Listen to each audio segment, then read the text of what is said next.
ते बाकी चौधरी सक्के बिरा भी बिरावां नाल एडी ज्यादती कर सकते हैं। आज एक वाकया सुनिया है ते कलेजा फाट गया। एक भाई दी मैंने कॉल आई है, जर्मनी का पासपोर्ट होल्डर बंदा है, पाकिस्तान का रिहायशी है, ते उस मैंने कॉल की थी तो रो पिया, खुदा दी कसम है, रोन चुप ना पिया। मैंने कहा कि यार मेरी एक स्टोरी है, पावी ताजे कोई और परदेसी बिरार लुटी वंजे बच वे।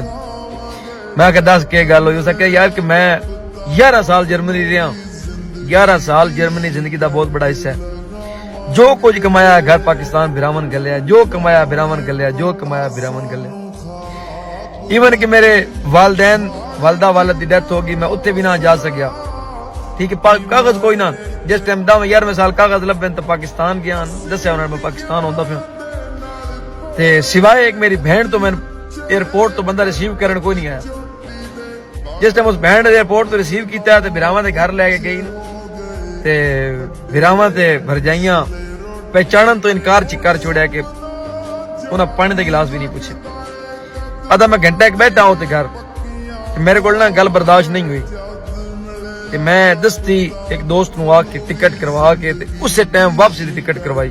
11 साल तो बाद वो बंदा पाकिस्तान गया और 11वें साल और घंटा पाकिस्तान रुकिया है, फिर वापसी की टिकट करवाई। खुदा दी कसम जाके दो सके मैं रोटी भी नसीब नहीं हुई। मैं बर्गर ते एक शवरमा खादा है जेड़ा मैं जहाज बैठा, तो जिस टाइम मैं एयरपोर्ट ते आया तो एयरपोर्ट ने मेरे को पूछा यार 3 घंटे पहले जो तेरी आउट दी फ्लाइट है वातू इन हो रहा क्या चक्कर है 11 साल बाद।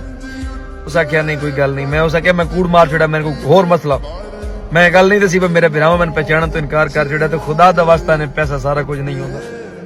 और यार जिस बंदे 11 साल तो कमाया, क्या थोड़े को कुछ मंगन लग गया? उन्होंने ने चाह शायद हो सकता साडे कोले जेड़ा दिता मंगण आ वंजे, और जे एडा उदा दिल रब उन्हें दिता उस कमा के घलिया, उस मंगने वास्ते पिछाड़ के कोई ना आए। कोई अपनायत भी कुछ है होंगी, एहसास भी कुछ है होंगी, खून भी कुछ है होंगी। एडे खून पतले हो गए आज उस बंदा पर रो रो के खुदा दी कसम फोन तो अपना हाल बेड़ा कर ले। क्या निक्की दवा क्या कोई लम्मी दूर गल नहीं। तो यार सारा कुछ पैसा कोई नहीं होता। जेड़े परदेसी होंगे ना ये तो होंगी बड़ी इमोशनल जे, निक्की जी गल करो रो पौंदे, निक्की जी गल करो रो पौंदे।